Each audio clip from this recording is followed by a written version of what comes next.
제 목소리 잘 들리시나요? 예, 하나님 말씀을 한번 보고 시작하도록 하겠습니다. 하나님 말씀은요, 요한복음 14장 6절 말씀, 우리 한 절 말씀입니다. 요한복음 14장 6절 말씀, 우리 한 절 말씀 한번 찾아서요, 같이 읽고 시작하도록 하겠습니다.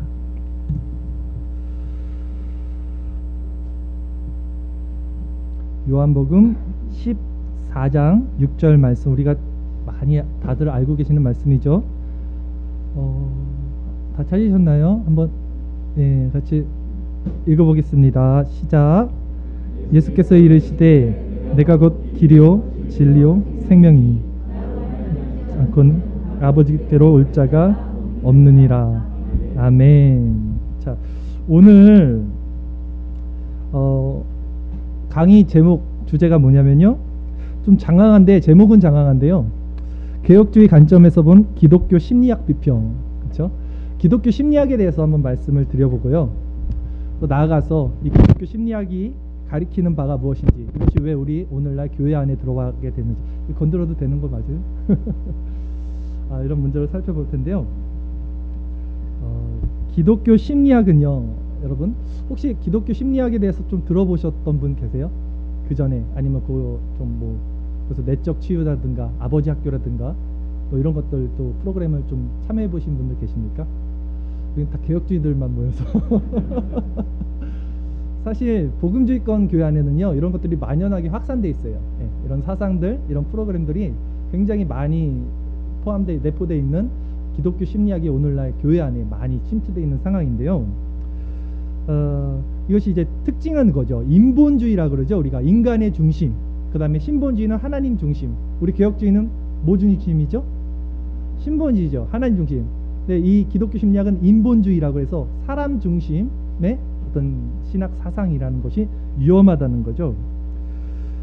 그래서 오늘은요, 기독교 심리학이 무엇인지, 첫 번째 기독교 심리학이 무엇인지 말씀드릴 거고, 두 번째 이 기독교 심리학이 무엇이 문제인지, 문제점 말씀드릴 거고요, 세 번째는 이런 인본주의적 기독교 심리학이 우리나라 교회에 들어오게 된 배경에 대해서 말씀을 드리면서, 네 번째는 그러면 그 대처 방안은 무엇인지까지 말씀을 드리도록 하겠습니다.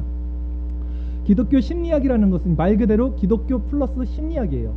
기독교와 심리학을 접목시킨 어떤 그런 사상이겠죠.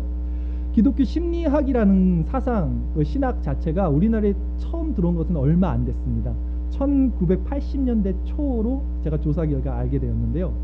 1980년대면 그렇게 오래된 건 아니에요. 그때 감리교 신학대학교에서 임상교육 목회 교육으로서 기독교 상담학이라는 것을 처음 시작한 것이 기독교 심리학의 기원이 돼요. 우리나라에 들어온 게 이제 감리교에서 시작한 거고 1980년도 초에 시작이 된 겁니다. 그런데 이 기독교 심리학을 알기 위해서는 사실 너무나 이게 지금 역사가 짧으니까, 1980년도 이후로 우리나라에 들어왔으니까 그 전에 심리학이 무엇인지를 알아야 될 것 같아요. 기독교 심리학의 뿌리는 결국은 현대 심리학이거든요. 그래서 우리가 심리학에 대해서 먼저는 좀 알아볼 필요가 있을 것 같아요. 현대 심리학이라고도 하고요, 또 정신분석학, 또 정신치료 이렇게도 말하는데요. 이런 심리학의 대가는, 현대 심리학의 대가는 두 명이 있어요. 뭐 3명, 4명을 나눌 수도 있는데 크게는 2명으로 볼 때는 누구냐면, 들어봤을 거예요. 프로이드 들어보셨죠? 꿈의 해석이라는 책 쓴 프로이드가 있고, 이쪽은 칼 융이라는 분이 있습니다. 프로이드와 칼 융을 우리 현대 심리학의 거의 양대 산맥 이렇게 보고 있어요. 그리고 이 심리학은 또 정신 분석과 정신 치료로 나눠집니다. 그러니까 심리학을 또 세분화시키면 정신을 분석하는 학문이 있고 정신을 치료하는 학문이 있어요. 근데 이 정신을 치료하는 학문은요, 1950년 이후로 발전이 됐어요. 그래서 이 정신을 치료한다는 게 어떤 의미냐면 약물을 의미해요. 약물. 우리가 요즘에 정신과 가면 약물 주잖아요. 이게 기원이 1950년 이후예요. 그러니까 짧죠. 근데 그 전에는 이 정신과는 모두 정신 상담 치료에서 시작됐어요. 그 이 정신 상담 치료라는 것이 아까 말씀드린 프로이드의 사상에서 시작된 거예요. 그러니까 정신적 관련돼서 시작된 사상은 프로이드가 최초다, 이렇게 보시면 되는 거예요. 그래서 이 프로이드의 정신 분석학이 매우 유명한 사상인데요. 이 프로이드가 무슨 일을 한 사람이냐면 인간의 무의식 세계를 체계화를 시킵니다. 인간 안에 있는 무의식의 세상 세계를 체계화를 시키고 그 무의식이 인간에게 어떻게 작동되는지를 밝혀냈어요. 그리고 근데 이제 프로이드의 어떤 사상의 특징은 뭐냐면, 좀 용어를 쓰는데 어렵게 생각하지 말고 그냥 들으시면 제가 해설을 다 해드릴게요. 인과론적 사상을 추구했어요. 뭐냐면 원인이 있으면 결과가 있는 거예요. 그러니까 나에게 어떤 아픔이 있고 고통이 있는 이유는 분명히 그 전에 원인이 있겠죠. 근데 이 원인을 어디서 찾냐면 내 과거에서 찾아요. 특히 내 어렸을 때, 그렇죠? 0세부터 5세까지. 그래서 오이디푸스 컴플렉스라고 하죠. 그러니까 내 어렸을 때 분명히 어떤 상처가 있어 나한테. 그것 때문에 지금 나의 문제가 발현된 거야. 프로이드는 항상 이렇게 과거로부터 그 심리학의 사상을 추구했어요. 근데 이 프로이드는요, 종교를 싫어했어요. 종교를. 기독교는 물론이고 종교 자체를 싫어해서 종교를 신경증의 일종이라고 말했어요. 종교인이 아니었어요.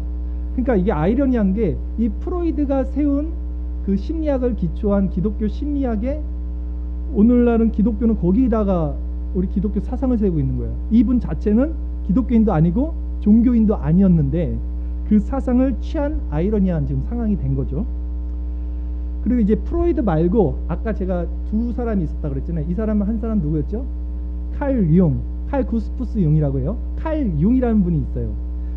이 분은 프로이드보다도 더 깊어요. 더 넓어요. 그러니까 어떤 측면이냐면, 프로이드는 인과론적, 그러니까 원인과 결과로 이 인간의 삶에서 모든 그 사상을 추구했다면, 이 칼 융은 목적론적, 이게 말이 어렵지만 쉬워요. 어렵지 않아요. 그러니까 미래에서 일을 갖고 와요. 그러니까 나에게 어떤 아픔과 고통이 있는 것은 물론 내 과거의 어떤 일 때문에 이것이 나에게 지금 아픔을 줄 수도 있겠지만, 프로이드 사상처럼 앞으로 나에게 일어날 어떤 일을 때문에 내가 미래 고통을 지금 받고 있는 거다. 이걸 미래로 보는 거예요. 목적론적이라 그래요. 좀 사상이 어렵죠? 한번 계속 들어보세요. 쉽게 설명할게요. 쉽게 설명해서 프로이드는 지금 내 마음에 상처가 있는 것이 과거의 나로부터의 문제로 여겼지만, 융에게는 지금 내 마음에 있는 상처는 앞으로 있을 나에게서 오는 메시지일 수도 있다. 앞으로 있을 나에게서 오는 메시지일 수도 있다. 미래적인 혹 묵시적인, 그러니까 이거는 시간을 벗어난 영원적인 사상으로까지 융은 생각한 거예요. 그러니까 프로이드보다 더 깊고 넓어요, 뭔가가. 그러니까 융은 프로이드에 비해서 상당히 종교적이죠. 이게 뭔가 영원성을 추구하고 있어요. 영원 전부터 생각하고 있는 거예요. 그래서 초월적 사상에 관심을 많이 갖고 있는 사람이 융이었어요. 그러니까 프로이드와 융 중에 사실 기독교와 사상과 어울리는 것은 사실은 융이에요. 프로이드는 기독교 자체, 종교를 싫어했잖아요. 근데 융은 종교성이 굉장히 강했어요. 초월적인 거, 이런 거. 그래서 융 심리학, 지금 이제 융에 대해서 이제 쭉 설명 한번 해드릴 거예요. 또 칼 융, 이 칼 융 심리학에서 가장 중요한 사상은 뭐냐면요, 셀프라고 합니다. 자기, 자신, 셀프 사상이 있어요. 그러니까 이 융의 사상은 크게 세 가지로 나누는데 가장 큰 개념이 있어요. 이것이 개인 무의식이에요. 개인 무의식. 이건 프로이드도 동일하게 말하고 있는 거예요. 인간에게는 무의식이라는 게 있는데 이렇게 무의식이 있어. 개인 무의식. 근데 여기서 융은 한 번 더 들어갑니다. 프로이드는 들어가지 않았는데 그 안에 들어가면 집단 무의식이라는 게 또 있어요. 그게 뭔지는 이따 설명해 드릴게요. 집단 무의식이라는 게 또 있어. 그리고 그 안에 들어가면 지금 말씀드린 셀프, 자아라는 것이 있다. 그래서 칼 융은 그 자아를 찾는데 전생애를 다 매진한 사람이에요. 인셉션 같은 영화 혹시 보셨어요? 거기 보면 꿈속에 꿈으로 들어가고 또 꿈으로 들어가고 이런 거 있잖아요. 그 느낌이에요. 예. 자아가 있는데 자아 안에 또 무의식이 있고 무의식 안에 또 집단 무의식이 있고 그 집단 무의식 안에 진짜 내 셀프가 있다. 굉장히 뭔가 심오하죠. 이게 융이 추구하고 있던 거예요. 네. 융이 추구했던 게 이런 사상입니다. 그래서 융이 이 셀프라는 것은요, 원형으로서의 자기 자신을 만난다, 이렇게 융이 말하고 있어요. 이 셀프. 그래서 융에게 있어 내가 하나님이 되는 자리가 바로 셀프예요. 융은 그거를 평생 추구한 이유가 내 모든 고통과 내 모든 고민, 고난, 이런 것들의 근원적인 치료를 결국은 그 집단 무의식 안에 있는 셀프를 만나는 것으로 생각하고 그것을 추구하고 나간 거예요. 그래서 내가 그 셀프를 만나는 시점이 내가 하나님이 되는 시점이다, 이렇게 본 거예요. 굉장히 위험한 사상이에요, 이게. 그렇죠? 근데 융이 왜 이런 사상을 추구하게 되었는지, 그냥 태어났을 때부터 이걸 추구하진 않았을 거 아니에요, 분명히. 융이 왜 이런 사상을 추구하게 되었는지, 그리고 이것이 왜 기독교적으로 그렇게 위험한 사상인지, 그리고 이렇게 위험한 사상을 가지고 왜 오늘날 기독교는 기독교 심리학을 세우고 있는지에 대해서 한번 살펴볼게요. 그러니까 기독교 심리학의 뿌리를 살펴보기 위해서 지금 융의 사상을 살펴보는 겁니다. 그러면서 융의 그 어렸을 때부터를 살펴보면서 나갈 수밖에 없는 거예요. 한번 들어보세요. 편하게, 재밌습니다. 융의 할아버지 쪽을 한번 살펴볼게요. 친가 쪽. 융의 할아버지는요, 칼 구스타프 융. 이름이 똑같아요. 융이랑 칼 융이랑 이름이 똑같았는데 이분이 의사입니다. 의사. 당시 의사였고, 그런데 이걸 제가 조사하면서 놀란 게 뭐냐면, 목사님은 잘 아실 거예요. 이 칼 융의 할아버지의 절친이자 친한 친구이자 또 사돈이 누구였냐면요, 자유주의 신학자의 슐마이 마허 아시죠? 여러분도 아시죠? 들어봤죠? 자유주의 신학자의 대가인 슐마이 마허가 융의 할아버지와 사돈이에요. 네. 그리고 융의 아버지도 당연히 자유주의 목사예요. 그러니까 그쪽 계통이에요. 자유주의 신학 계통에서 자라온 거예요, 융이. 아버지 쪽이. 그리고 이제 융의 어머니 쪽, 그러니까 외가 쪽이죠. 외가 쪽 내용들 한번 말씀드릴게요. 융의 외할아버지는요, 당시 스위스 바젤 대학교에서 히브리어 교수였어요. 네, 학자셨어요. 근데 이분이 교수인데도, 히브리어 교수인데도 굉장히 신비주의자였어요. 그래서 특정한 시간에 자신의 서재에 들어가서 자신의 첫 번째 죽었던 부인을 불러내서 그 부인과 친밀한 대화를 나누는 게 이 할아버지의 취미였다고요. 이해가 안 가죠? 바젤 대학의 심리학 교수였는데, 심리학 교수 아니죠, 히브리어 교수인데 신비주의였던 거예요. 그리고 이 할아버지는 이제 공부할 때요, 손녀들이나 딸들을 불러다가 귀신들이 잡소리를 나에게 지금 방해한다고 뒤에 세워놓고 박수를 치겠대요. 귀신 소리 못 들어오게 한다고. 그게 지금 융의 외가 쪽, 그러니까 할아버지가 그랬다는 거예요. 그래, 이 융의 외할머니는 또 예언 능력을 갖고 있어요. 예언 능력을 갖고 있는데, 이 예언 능력이 언제 발휘되냐면, 우선은 감정이 흥분시켜야 돼요. 이 할머니가 감정이 흥분되면 그 다음에 기절을 한대요. 그리고 발작을 일으키고, 그 다음에 목류병 현상이 일어납니다. 그 목류병 현상이 일어나면서 예언을 하는 거야, 할머니가. 근데 할아버지가 이걸 너무 좋아했어요. 이 외할아버지 히브리어 교수인데 이걸 너무 좋아해서 그걸 독려하는 거예요. 자꾸 부추겼어. 그거 한번 해보라고 계속 옆에서 그 예언을 듣는 거예요. 그거 좋아서. 그러니까 그런 분위기에서 융의 어머니가 태어났으니, 융의 어머니 또 어땠겠어요? 우울증에, 외톨이에, 굉장히 그런, 이 집안은 그냥 귀신들과 친구예요. 친구. 아주. 그래서 융의 어렸을 때 그 내용들을 보면 융이 굉장히 귀신과 친합니다. 왜냐하면 그 집안 분위기가 그래요, 지금. 그런 상태에서 융의 어머니가 이제 융의 아버지를 만나서, 아버지 쪽은 또 자유주의 신학 쪽이잖아요. 그래서 결혼을 해서 아기를 못 낳고 유산을 계속합니다. 그러니까 6년이 지난 시점에 난 게 칼 융입니다. 그러니까 얼마나 이 엄마의 치맛자락에, 그 다음에 그 안 좋은, 영적으로 안 좋은 그 가정 분위기에서 융이 자라났겠습니까? 정상이 아니었겠죠. 그렇게 자라나는 거예요, 융이. 이게 융의 시작을 말씀드리는 거예요.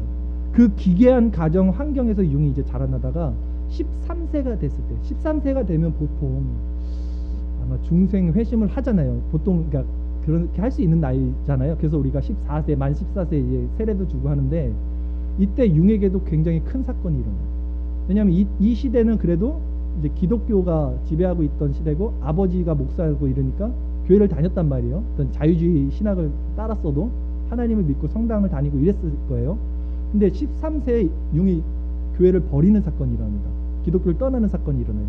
어떤 일이었냐면 그때 여름 낮이었는데 융이 이렇게 길을 걷다가 한낮에 성당을 딱 바라봤는데 성당 지붕이 너무나 아름다운 거예요. 그래서 그걸 보는데 환상을 딱 보는 겁니다. 융이 환상을 봤는데 어떤 환상을 봤냐면 하나님이 그 천국 보좌, 제가 정말 불경건하고 오늘 강산에서 말씀드리기 어려운데 그냥 말씀드릴게요. 하나님께서 그 보좌에서 대변을 성당 위에다가 놓는 것을 환상을 봅니다. 융이 이 환상을 보고 너무 놀란 거예요. 있을 수가 없는 거예요. 너무나 이것은 초월하는 거잖아요. 하나님께서 거룩한 성당 위에다가 이거를 딱 보고요 3일 동안 잠을 못 자면서 융이 공포에 떨립니다. 도대체 나이가 이런 일이 왜 일어났을까?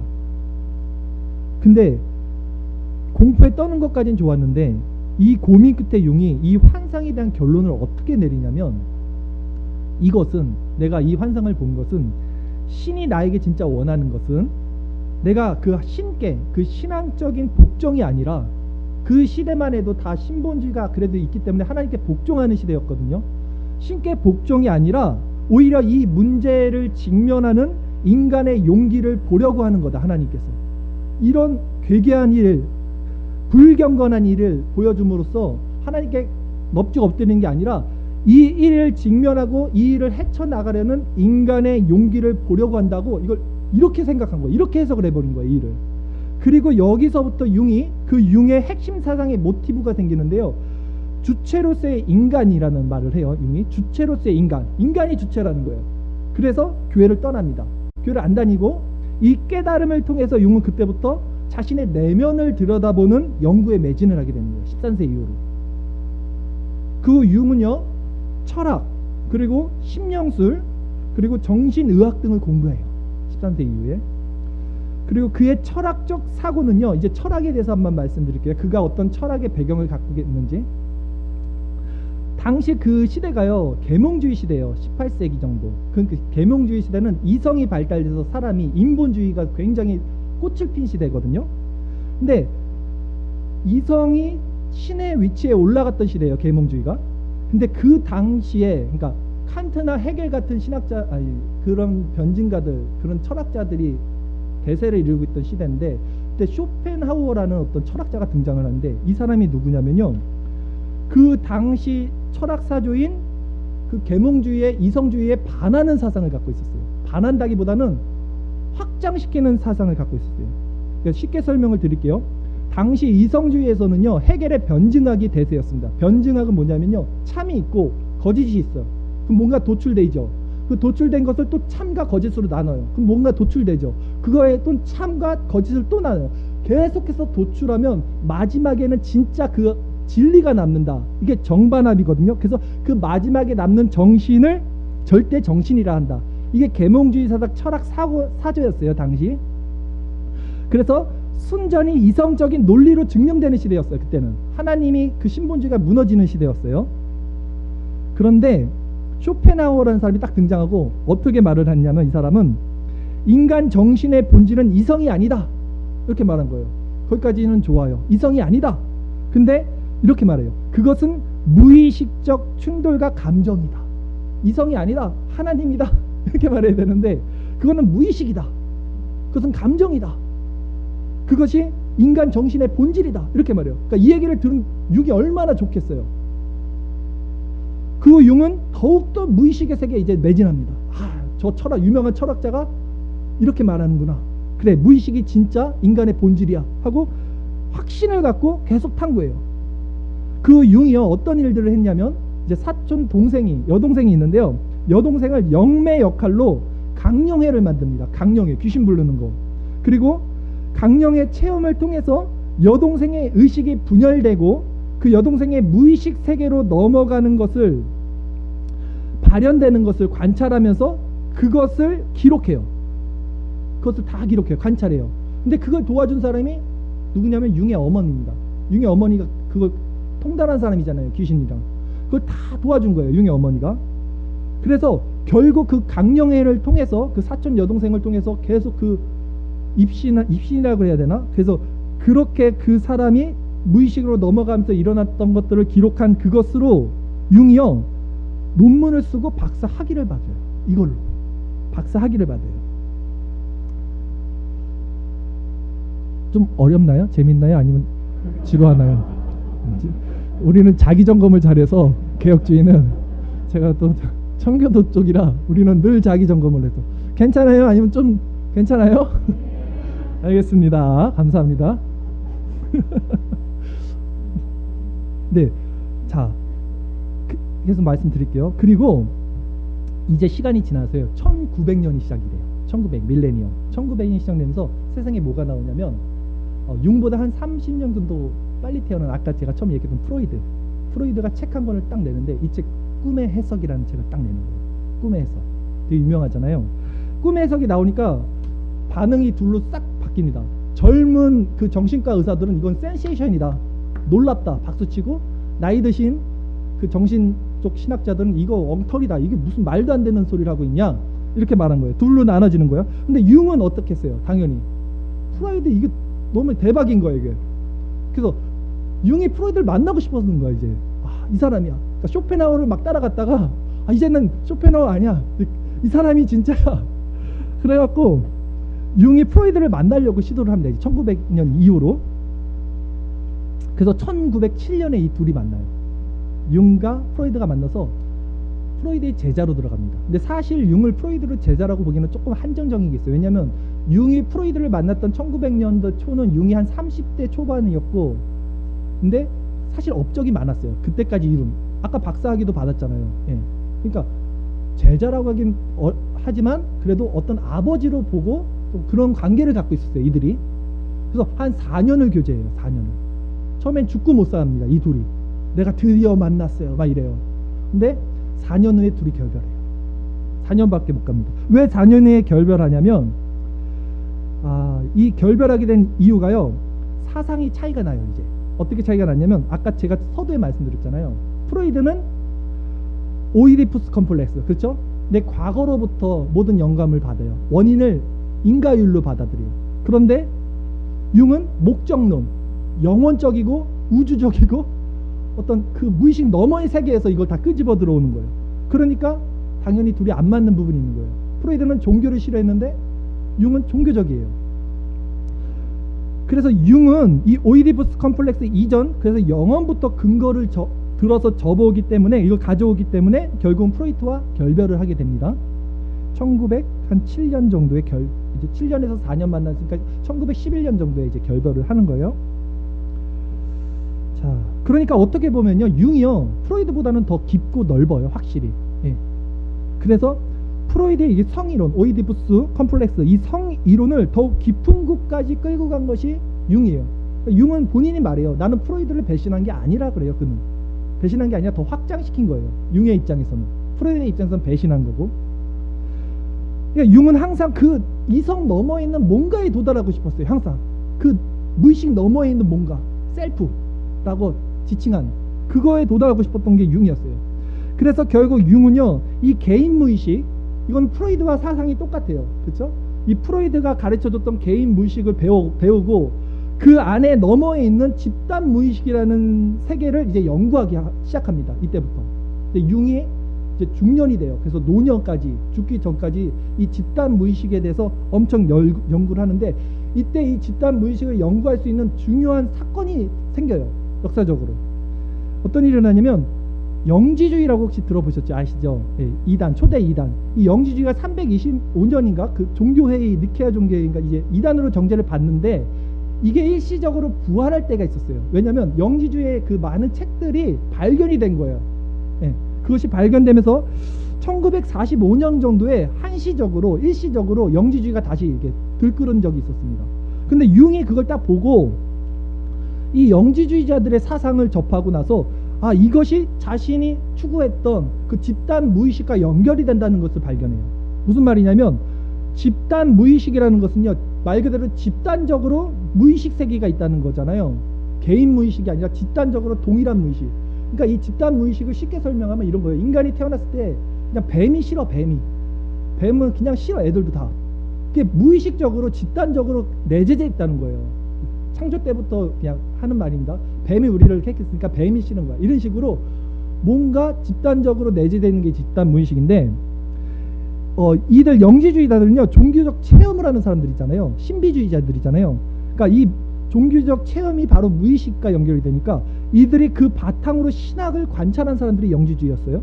그러니까 이게 융의 사상과 너무 잘 맞는 거예요. 지금 이 사람은 그 집단이잖아요. 지금 집단, 영지주의 집단. 이 사람들 연구하면 되는구나. 그러면 집단 무의식에 대해서 뭔가를 알 수 있겠다, 이렇게 생각한 거예요.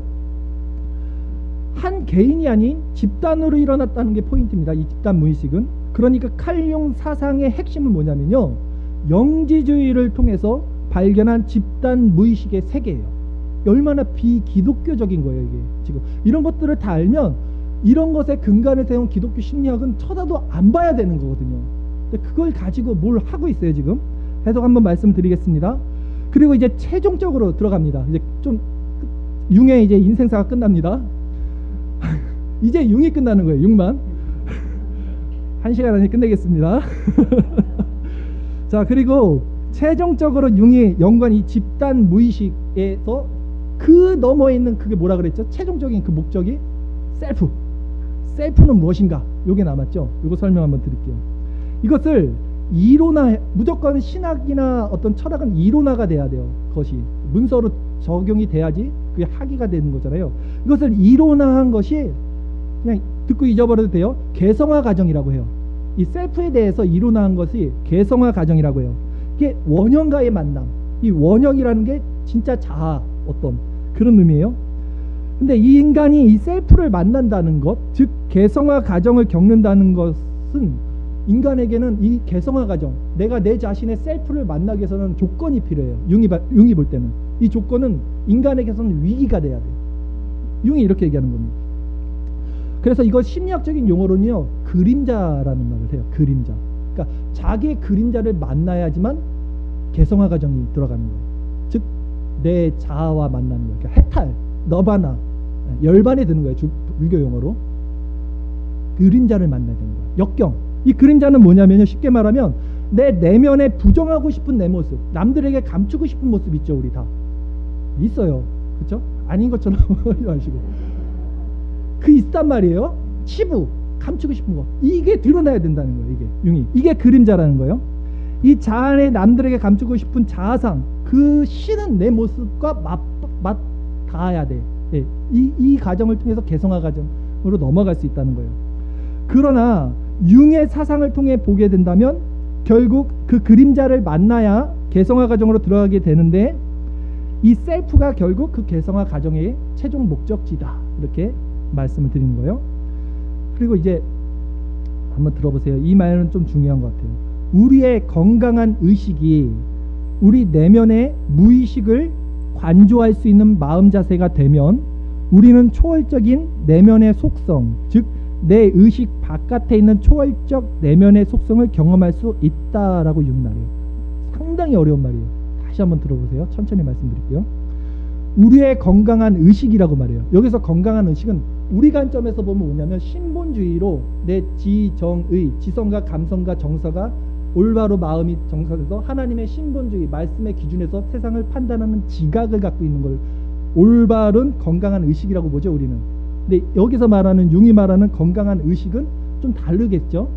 또 인간적인, 인본적인 깨어있는 철학적인 사고. 그래서 이 건강한 의식이 우리 내면의 무의식을 관조한다 그래요. 관조. 그러니까 멀리서 쳐다보는 거예요. 관조하는 거예요. 관조할 수 있는 마음 상태, 마음 자세가 되면 그때 우리는 초월적인 내면의 속성, 즉 내 의식 바깥에 있는 초월적 내면의 속성을 경험할 수 있게 된다.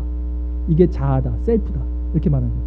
이거 혹시 세상 철학 공부하신 분들은 느낌 오실 거예요. 이게 세상에 있는 동양 철학이든 서양 철학이든 플라토 사상이든 도가 사상이든 다 말하는 바와 거의 일맥상통합니다. 그렇죠? 이게 공부하신 분들은 깜짝 놀라요. 내가 소름 돋았어요, 이런 거 보고. 자, 융의 사상을 정리할게요. 제가 먼저 융은 최초 의식이라는 게 있습니다. 자아요, 자아. 그래서 여러분, 자아. 그리고 그 안에는 뭐가 있어요? 개인 무의식이 있어요. 이것은 프로이드도 동의한 바예요. 근데 융은 거기서 더 들어갑니다. 이 다음에는 집단 무의식이라는 게 있다고 융이 말한 거예요. 영지주의를 가져와서 그거를 발견하는 거예요. 그리고 그 집단 무의식 안에는 셀프, 자아가 있다. 그리고 거기 도달하면 깨달음을 얻는다. 내가 하나님이 된다. 융은 하나님이 되고 싶었어요. 처음부터. 평생을 그것에 매진한 거예요. 심리학의 핵심은 내가 하나님의 자리에 오르는 거예요. 깨달음의 자리에 오르는 거예요. 이것이 현대 심리학이 말하고 있는 본질이에요, 여러분. 이것이 기독교적이 아니잖아요, 지금. 그런데 기독교 심리학은 이런 프로이드 사상과 또 융 사상 위에 인본주의적 기독교 색채의 물감을 이렇게 뿌려서 만든 너무나도 위험하고 반기독교적인 사상이라고 제가 말씀을 드릴 수 있을 것 같아요. 자, 그렇다면 이제는 이 칼 융과 같은 이 사상을 조금 더 우리가 넓게 스펙트럼을 넓게 보면서 아까 제가 금방 말씀드린 철학이나 인문학적인 고찰을 한번 해보도록 할게요. 이런 심리학에서 말하는 본질, 이 심리학의 본질이 세상의 모든 종교나 철학이나 인문학이나 과학에 동일하게 이어져 있다는 것을 보고 제가 소름이 돋았다 그랬잖아요. 이 말씀은 잠깐 드리도록 할게요. 1시간 아직 안 됐죠. 좀 더 가도 되는지. 네. 세계 4대 성인이 있는데 혹시 아세요? 누가 있는지 한번 공부 한번 해볼까요? 우리 학생들도 4대 성인 아시는 분? 예수님 있고 우선 예수님 사실 4대 성인으로 하면 안 되죠. 급이 틀리죠. 어쨌든 예수님 그리고 석가모니 그렇죠? 고타마 시타르트 석가 있고요. 그리고 공자 있어요. 공자. 그리고 한 명 마호메트 아니에요. 마호메트 아니고 소크라테스. 네, 소크라테스. 이게 4대 성인인데 이 4대 성인이 시작된 시기가 언제냐면 시기가 중요해요. 성경에 보면 성경 구약의 마지막이 뭐죠? 말라기고 신약의 시작은 마태복음인데 그 중간기라고 그러죠. 중간기가 몇 년 정도냐면 한 400년에서 500년 사이로 본단 말이에요. 하나님이 선지자를 보내주지 않았던 시대, 암흑이 있던 시대, 그렇죠? 사람들이 너무나 선지자가 없어서 하나님을 알 수 없는 시대에 이 4대 성인이 다 태어납니다. 기록을 살펴보세요. BC 500년에서 AD 1년 사이에 이 4대 성인이 다 태어나요. 그리고 이 4대 성인이 출현한 나라들을 한번 보세요. 자, 우선 부처 봅시다. 부처. 석가모니 어디서 태어났죠? 인도의 왕자예요. 인도 엄청 커요. 또 공자는 어디서 태어났습니까? 중국 대륙이죠. 엄청 크죠. 또 소크라테스는 그리스예요. 그리스 로마. 그리스 로마는 유럽 전체예요. 당시 엄청 커요. 다 큰 대륙에서 태어났어요. 예수님은 정말 작아. 예수님만 예루살렘. 그것도 이스라엘 아주 작은. 그 아이러니인 거예요. 그리고 또 이 넷을 둘로 나눠볼 수가 있어요. 서양과 동양으로 나눠져요. 자, 서양의 철학을 대표하는 건 뭡니까? 소크라테스예요. 소크라테스와 그 제자 플라톤, 이데아 사상이라고 하거든요. 네, 이것이 이제 철학 사상의 원조입니다. 네. 그리고 동양 철학은 공자 사상이 있잖아요. 네, 노가 사상, 도가 사상 이런 것들, 무의 자연. 공자가 동양의 철학의 어떤 대가입니다. 그리고 서양 종교는 당연히 기독교, 예수님. 동양 종교는 불교. 이렇게 둘 나눠지는 거예요. 근데 이 말씀 왜 들었냐면 모든 예수님이 오시기 전에 태어났던 이런 동양 철학이든 서양 철학이든 인문학이든 이런 것들이 가리키는 것이 지금 심리학에서 가리켰던 마지막 그 지점, 셀프란 것과 동일하게 본질이 같다라는 것 제가 말씀드리려고 이 말씀 드린 거예요. 무슨 말씀이냐면 간단하게만 설명드리면 동양 철학을 한번 볼게요. 동양 철학에서 노자 사상이라고 그랬죠. 노자라는 분이 있어요. 노자라는 분이 공자와 같은 시대 사람입니다. 노장 사상이라고 하는데 그분이 책 중에 유명한 것이 도덕경이라는 책이 있는데 그 도덕경의 1장을 맨 앞에 뭐라고 써있냐면 도를 도라고 말하는 순간 도는 더 이상 도가 아니다 라고 시작해요. 자, 다시 한번 설명드릴게요. 도라는 것은 길입니다. 길도. 그건 진리예요. 근데 내가 진리라고 말하는 순간 그 진리는 더 이상 진리가 아니다라고 그 동양 철학자가 말하는 거예요. 그러니까 진리라는 것은 보여지지 않아요. 나타낼 수도 없어요. 이것은 감지되거나 포착되거나 우리에게 느껴지지 않습니다. 왜? 우리와 차원이 달라요. 그 철학자들이 그걸 알고 있어요. 그래서 내가 진리를 알았어. 근데 이걸 알았다고 내가 말하는 순간 이것은 내 언어에서 한번 왜곡당하고 다른 사람의 사고 체계가 있잖아요. 그 사람의 사고 체계는 그 사람의 사고 체계에서 이걸 받아들여요. 순수한 진리를 받아들이는 게 아니라 자신이 갖고 있는 세계관 안에서 받아들이니까 한 번 더 왜곡돼서 받아들이게 되는 거예요. 진리를 알았다고 한들 이 진리는 내 언어로 한번 왜곡되고 그 사람의 사고 체계에서 왜곡돼서 결국 진리가 도를 도라고 말하는 순간 도는 더 이상 도가 아니게 된다. 이게 동양 철학의 사상이에요. 예, 무의자연. 감사합니다. 브레이크 타임. 그리고 서양 철학을 한번 볼까요? 서양 철학은 그리스 철학, 소크라테스, 플라톤, 아리스토텔레스잖아요. 그들이 갖고 있는 철학은 이데아 사상이에요. 이데아도 비슷해요. 진짜가 있어. 실체. 근데 그게 뭔지는 몰라. 인간이 그거를 말할 수 없어. 도를 도라고 말하는 순간 도는 도가 아니야. 그거 이데아 몰라. 그냥 그거를 우리가 로고스라고 하자. 그냥 로고스. 뭔지 모르니까. 로고스는 말씀인데 성경에 있는 그 로고스가 그 로고스예요. 예. 그냥 로고스라고 하자. 그래서 동굴 이론을 말하죠. 플라톤은 동굴 속에서 밖에 있는 사람이 빛이 비치면 그림자가 이렇게 비춰지잖아요. 안에 있는 사람들은 그림자만 보는 거예요. 동굴 밖에 있는 실체를 못 봐. 근데 동굴과 동굴 밖에 중간에 어떤 관찰자가 있어. 이 사람은 이제 지식인이에요. 쉽게 해서 철학자예요. 이 사람만 그것이 뭔지를 보고 그 그림자를 이 동굴 안에 있는 사람한테 말해주는 역할을 하는 거예요. 이게 그림자 이론인데 결국 진리를 모르지만 진리가 있다. 이 세상은 그림자야. 진짜에서 현현돼서 나타나는 그림자로 보여지는 거다. 이게 이데아의 플라톤의 이데아 사상의 근거거든요. 되게 기독교적이지 않아요? 보이는 것은 나타난 것으로 말미암은 것이 아니요 보이지 않는 것으로 나타나는 것이니. 그렇죠? 기독교에서 그거 얘기하잖아요. 이 세상은 하늘의 그 그림자고 모형이다. 히브리서에 보면 너무나 이게 비슷해. 지금 뭔가가 느낌이 그 보여지지 않는데 뭔가 있어. 이 철학자들이 이걸 보는 거예요. 서양 철학자도 보고 동양 철학자들도 보고 다 봐. 그래서 그걸 뭐라고 이름도 막 줘. 근데 그게 뭔지는 몰라. 결론은 이거예요. 정말 세상 철학이고 종교고 다 공부해보세요. 불교에서도 말하는 거 보세요. 진리를 말하는데 결국 해탈인데 그 해탈의 끝이 없어요. 시작과 끝이 없어요. 그들은. 그래서 윤회로 풀어요. 무조건. 그냥 우주야. 그냥 에너지야. 그게 끝이야. 아니 그럼 그 시작은 뭐고 그 끝은 뭐냐고. 그 모든 철학과 종교 사상 가운데 마지막으로 예수님이 오시는 거예요. 그리고 예수님이 이렇게 말씀합니다. 오늘 우리가 읽었던 거죠. 내가 곧 길이요 내가 곧 도요. 도를 도라고 말하는 순간 도는 더 이상 도가 아니야? 아니야. 내가 도야. 내가 길이야. 내가 진리야. 진리 로고스 말씀이야. 너네가 말하는 너네가 알 수 없는 철학자들이 세상 그 똑똑한 사람들이 일반 계시를 통해서 알아서 그 하나님의 존재에 대한 어떤 약한 것으로 만들어내는 그 사상이 인간이 추구하는 모든 사상의 최고치예요. 근데 그것조차도 진리를 못 담고 있는데 예수님이 오셔서 내가 길이요 진리요 생명이니 나로 말미암지 않고는 아버지께로 갈 자가 아무도 없느니라. 진리를 박아버리는 거예요. 이게 기독교라고요. 이게 흥분하면 안 되는데 가끔씩 흥분합니다. 자, 좀 더 이제 마무리를 짓는 쪽으로 가보겠습니다.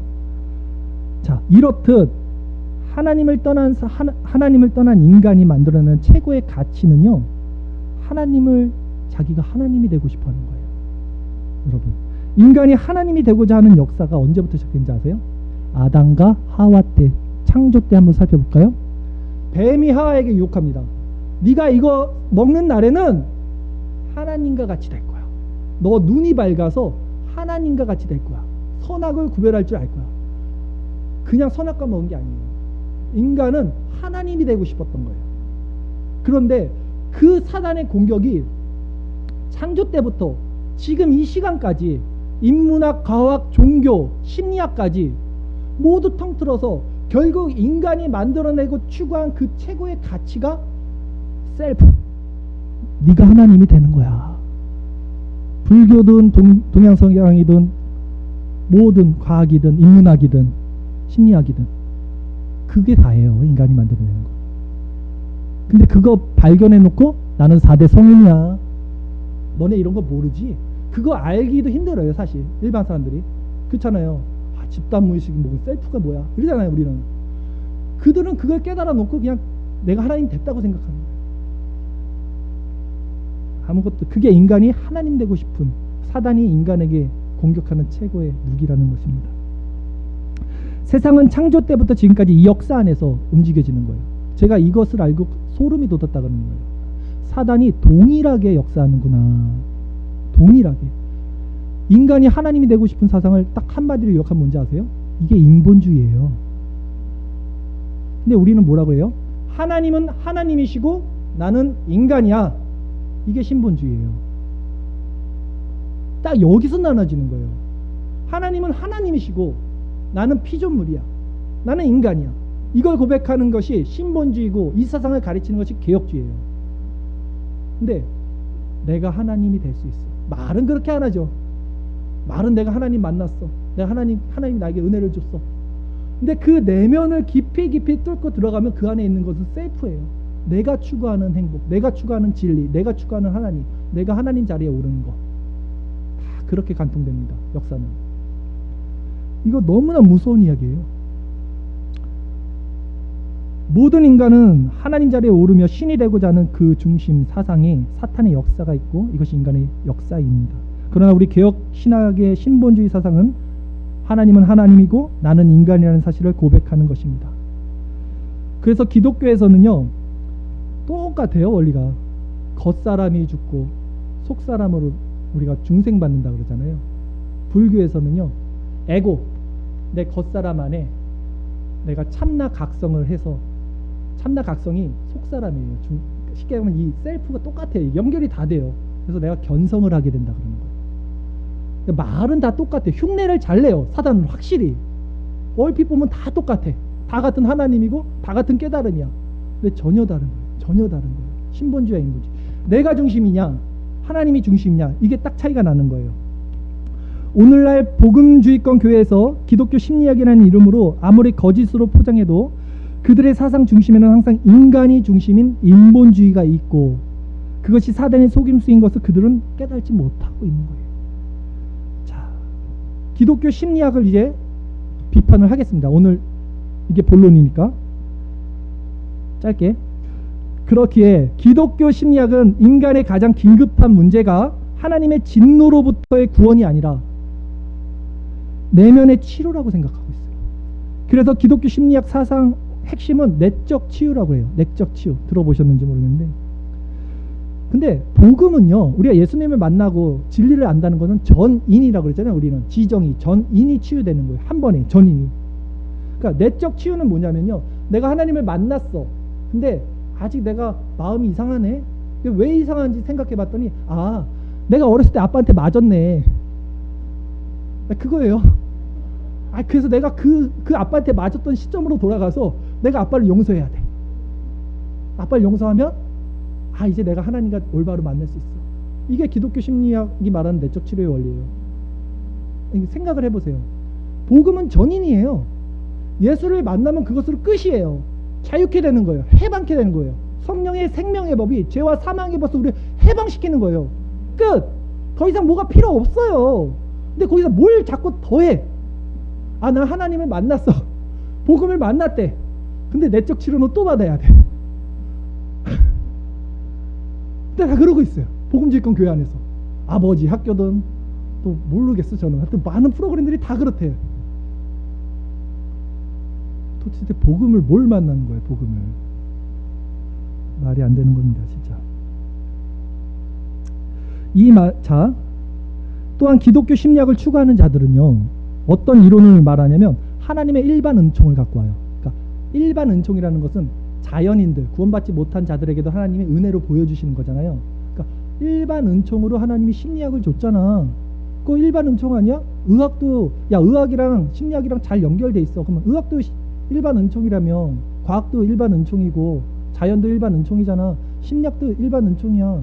그 일반 은총, 하나님이 주신 일반 은총을 선하게 사용해서 하나님을 알아가는 수단으로 사용한다는데 그게 뭐가 문제니? 이렇게 말을 해요. 근데 여러분, 일반 은총으로 하나님을 알 수 있어요? 없어요. 아, 똑똑하시네 여기는. 일반 은총은요 하나님을 부정할 수 없는 자리로까지만 인도할 수 있어요. 국한적이에요. 그러니까 우리는 로마서 1장에 보면 마지막 날에 예수님 없던 그 시대 사람들 어떻게 구원받았어요? 그들은 변명치 못할 거야. 자연 만물로 모든 일반 계시로 하나님이 살아계신다는 걸로 양심으로 그들에게 보여줬기 때문에 그게 일반 은총인데, 그것은 그들이 변명할 수 없을 그 국한적이고 제한적인 내용으로 그들에게 보여준 거지, 일반 은총, 일반 계시로 하나님의 본질적인 속성과 그분을 아는 지식에는 다다를 수 없는 거예요. 오직 하나님 아는 지식에 다다를 수 있는 것은 특별 은혜, 특별 은총, 특별 계시인 말씀이에요. 하나님이 선택한 백성에게 그걸 주신 거예요. 그들만 알게 돼요. 근데 그러면 일반 은총으로 주신 심리학으로 하나님 알 수 있지, 이거 틀린 말인 거죠. 그쵸? 더욱이 100번 양보한다 치더라도, 의학이나 과학 같은 건 일반 은총이라고 치더라도 이 심리학이 어떻게 하나님의 일반 은총이겠어요? 또 제가 구구절절 말씀드렸잖아요. 이 심리학의 원리, 태동, 배경, 칼 융부터 다 얘기해 드렸잖아요. 이거는 굉장히 비기독교적이고 적그리스도적이고 완전히 사탄적인 거예요. 이거를 어떻게 일반 은총이라고 또 말할 수 있겠냐고요. 절대 아니라는 겁니다, 여러분. 하나님을 바로 알기 위해서 우리에게 필요한 것은 오직 특별 은총으로 주신 말씀뿐입니다. 그런데 일반 은총으로도 이렇게 하나님을 알 수 있다고 착각하는 자들이 문제라는 것 좀 말씀드렸고요. 이제 마지막 대처 방안 놓고 말씀드리고 끝낼게요. 그렇게 내 생각과 내 기준으로 신앙생활하는 분들이 교회 안에 너무나 많아요, 여러분. 그래서 바른 말씀을 듣는 것이 너무나 중요한 시대예요, 지금은.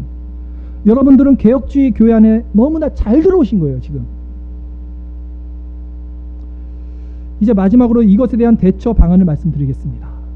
우리가 이런 거짓되고 잘못된 기독교 사상을 대처할 수 있는 유일한 방법은 뭐냐면요, 우리 개신교, 우리 개혁주에서 말하는 은혜의 방편, 은혜의 수단은 한 가지입니다. 말씀과 성례예요. 성례는 성찬과 세례가 있는데, 이 성례라는 것은 보여지는 말씀이에요. 그치, 목사님? 결국 은혜의 수단과 방편은 말씀이에요. 말씀밖에 없어요. 그러니까 우리가 하나님께 은혜를 받으려면 그 수단은 말씀밖에 없다는 거예요. 하나님의 말씀밖에. 그래서 우리가 이런 거짓되고 잘못된 기독교 사상에 대처할 수 있는 유일한 방법 또한 은혜의 수단인 말씀을 더욱 사모하고 말씀을 배우고 말씀을 가까이 하는 것밖에 없어요. 그래서 개혁 신학에서는 은혜의 방편은 오직 말씀. 여기는 오직 은혜인데 오직 은혜, 오직 말씀. 오직 믿음, 오직 그리스도, 오직 하나님께 영광. 아멘. 이게 솔라잖아요, 우리 개혁주의에서 말하는. 우리가 은혜의 방편인 말씀을 소홀히 여기면 결국 교회 안에서도 하나님이라는 분을 말을 하지만 이 하나님이 다 다른 하나님이 되는 거예요. 삼위일체 하나님이 어떤 분인지, 그분의 속성과 경륜과 그분의 하시는 사역과 그분의 서로 연결되어 있는 것들이 어떤 것인지를 정확히 하나님 아는 지식이 있어야지 하나님을 아는 거예요. 그냥 하나님을 아는 거는 그 천주교 하느님이나 그럼 다 그거예요. 알죠? 무슨 말인지. 말도 안 나오네. 이제 알아서 들으십시오. 이제 결국 지금까지 말씀드린 세상 철학과 종교, 인문학으로 만들어낸 인본주의적 하나님과 제가 말씀드린 우리가 추구하는 하나님은 다르다는 걸 제가 말씀드린 거예요. 오직 우리가 추구하는 하나님은 말씀에 입각한, 말씀의 기준으로 말씀이 가르치는 삼위일체, 성부, 성자, 성령, 삼위일체 하나님에 대한 바른 지식을 갖고 있는 거예요. 그걸 배워야 된다는 거예요. 예. 그래서 기준은, 그걸 배우면요, 이제 기준은 내가 중심이 되지 않고 내가 하나님을 찾아가는 게 아니라 하나님이 중심이 돼서 그 말씀이 나를 찾아오는 거예요. 그 지점이 되는 거예요. 이것이 인본주의와 신본주의가 나누는 거예요. 그러니까 다시 각설하면 개혁주의는요, 내가 중심이 되어 내가 찾아가는 하나님을 추구하는 사상이 아니라 하나님이 중심이 되고 그분이 계시된 말씀으로 나를 찾아오시는 거예요. 그러니까 다른 말로 하면 하나님이 열어주시지 않으면 하나님을 알 수가 없어요. 우리는 계시로 말씀을 하나님이. 그래서 이 자리에 모이고 이런 말씀을 듣는 것은 큰 은혜입니다. 제가 말을 잘하는 게 아니라 이 하나님의 말씀을 듣는 게 은혜라고요, 여러분. 이런 하나님에 대한 바른 지식이 있어야만 우리는 잘못된 신학 사상에 빠지지 않게 될 것입니다. 자, 믿음은 들음은 그리스도의 말씀입니다. 바른 말씀, 은혜의 수단, 오직 이 말씀 안에서 참되고 기쁘고 아름답게 살아가기 위해 오직 은혜교회 성도님들은 더욱 하나님을 바르게 말씀 안에서 배우시고요. 하나님의 말씀을 내 삶의 기준으로 삼으시고요. 오늘도 내일도 마지막 영혼까지 그 말씀이 나를 정복하고 지배하고 다스리게 하십시오. 감사합니다. 기도드리겠습니다. 하나님 감사합니다. 하나님을 바로 아는 지식, 그 말씀이 기준이 돼서 내 중심에서 찾는 하나님이 아닌 하나님이 계시하신 말씀이 기준의 말씀을 우리가 받기를 원합니다. 말씀이 우리를 지배하고 말씀에 순종하고 말씀이 우리를 일으키고 말씀으로 우리를 풍족하게 하여 주시옵소서. 어두운 시대에 바른 신학과 신앙과 하나님의 올바른 참된 믿음의 길을 걸어갈 수 있는 우리 모든 성도들 될 수 있도록 성령께서 각 사람 심령에 내주하면서 역사하기를 소원합니다. 감사드리며 이 모든 말씀 우리 주 예수 그리스도의 이름으로 기도드립니다. 아멘.